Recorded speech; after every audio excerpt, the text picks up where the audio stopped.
Thank you very much for coming, Mr. Sica. Thank you. It's a pleasure. It's your first time with us, and I hope there will be many. I saw in your report that you're talking about alternative investments. It's funny because I was in a conference yesterday, and then everyone is asking, where are we going to invest? Because of the stock market rallying and now the potential possible correction talk everywhere. So you state in your report that the total alternative investment market will hit $2 trillion by 2016. Why do you think that? Why do you think alternatives as the future of major investing, Mr. Sica? Well, I think it's important with alternatives because most investors that have invested in the traditional types of strategies, stocks, bonds, what they're beginning to find is that more and more of the security appreciation has been confined to the indexes, the S&P 500, the Dow, the NASDAQ. So there's fewer and fewer stocks that are doing well, that are performing well, primarily because everybody is investing the same. Most investors are pretty much clones of each other. Alternative investments give investors the ability to invest outside of the traditional market. And the reason why investors want to do that is when markets decline, they tend to decline together. So they tend to correlate.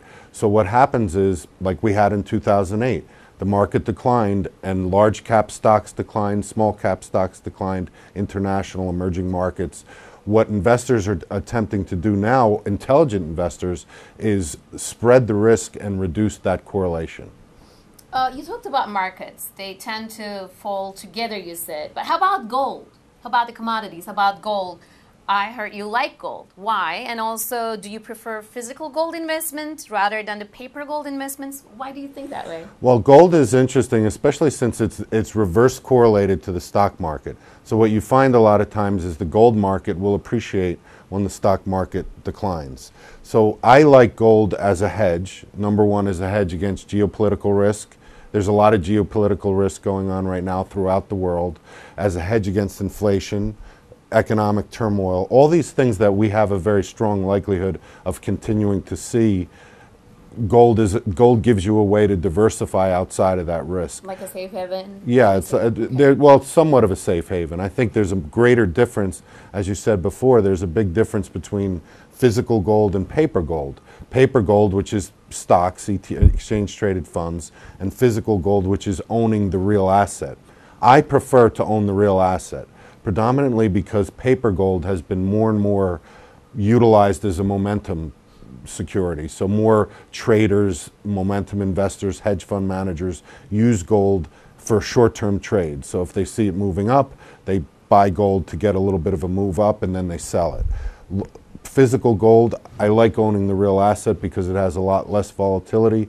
There's always demand for physical gold because there's only so much physical gold that could be mined, as opposed to paper gold, which they could use derivatives and options to increase the amount of paper gold they're leveraging off of. Well put. Well, I want to bring us again back to the equity markets from gold and all the other commodities.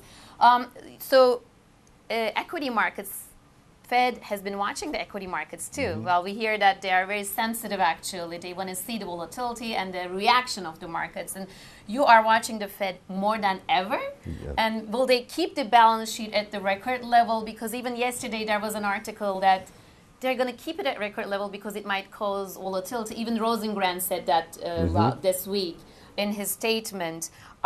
Why do you think that? And then how long can they keep it at the record level while or if they increase the interest rates too? Well, the surprising aspect of what the Fed has done, here they have this massive $4.3 trillion balance sheet. And the fear was that the Fed would begin to sell bonds in order to reduce this bloated deficit. Well, everything has indicated the contrary. The Fed does not intend to sell bonds to reduce the deficit. The Fed instead intends to keep the deficit as onerous as it is, to keep it for a longer period of time, and then let bonds mature and almost try to get some sort of natural decline in the deficit. Unfortunately, it's not going to work. Unfortunately, the more they try, the more, if they don't intentionally sell bonds in the portfolio, the trajectory of debt, the compounding interest, is going to keep growing the deficit, which the equity market has depended on almost entirely. I mean, a good part of the appreciation in the stock market and the bond market has been the result of central bank intervention. So I think it's increasingly more important to watch what the Fed does, but it's becoming more and more evident that the Fed doesn't know what to do. So that's the dilemma. And actually, the whole world is watching, Right. And also the other central bankers' intervention. In fact, James Rickards was here last week, and then he said that the death of money, the author of Death of Money, Right. he said if it continues, the crash of dollar is inevitable. Right. And we were seeing that, and unfortunately, emerging markets lost lots of fund flow, as you know. You invest in the emerging markets too. So let's go back to the stock markets again, because we're always concentrated around them. Well, I know you like the alternative investments and you like gold, but are there any stocks that you like in the equity markets? Any sectors that you prefer? Well, I would say that if you have to be in the equity market, if you are in the equity market, the only two sectors that I think are even justifiable are energy and technology. Energy, because there's increasing geopolitical turmoil, which makes energy resources more and more important. The demographics are supporting the increase in energy prices. Plus, energy as a sector tends to be a lot more stable. They tend to be the sector that offers dividends. So even if investors do see an equity market decline, they have the dividends to cushion the decline. I would say energy makes a lot more sense than a lot of the other sectors. Anything really dividend oriented is a lot better than owning anything emerging market oriented without a dividend, small caps. I think that's very risky at this stage of the game. And also technology. I think there is some opportunity in technology, especially for the first time in a very long time. You have companies like Apple and Cisco who are paying dividends, 2-3% dividends. So investors are in a sense getting paid to wait. Now there's going to be volatility, but when it comes to technology, technology is going to benefit from some of the deductibility of taxation overseas. The tax rates are going to go down for them, at least temporarily, so they're going to be able to generate a lot more profits outside of the U.S. So there is still opportunity, but the opportunity is relatively limited at this point because the market is appreciated so much. It's appreciated so much. That brings me to my next question. We had such a rally. We've seen all the golden days in the equity markets, and everyone is talking about the correction. What is your correction estimate? Some people say 10%, some people say 20%. By the way, it's very interesting you said that technology is going to go up again because internet and technology stocks were hammered most the recent months before the rally.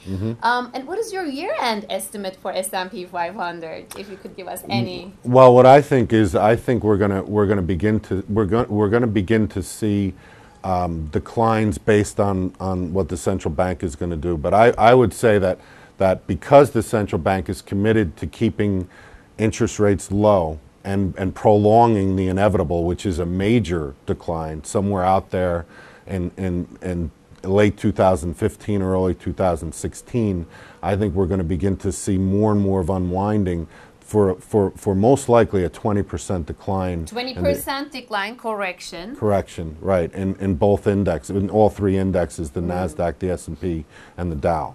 And the Dow. And what's your year-end estimate? Can you share it with us? That's our last 5 seconds. I would say probably somewhere in the neighborhood of 1,500 and the S&P. 1,500 around the S&P. Thank you so much for coming. I have so many more questions. We have to have you back. Thank you.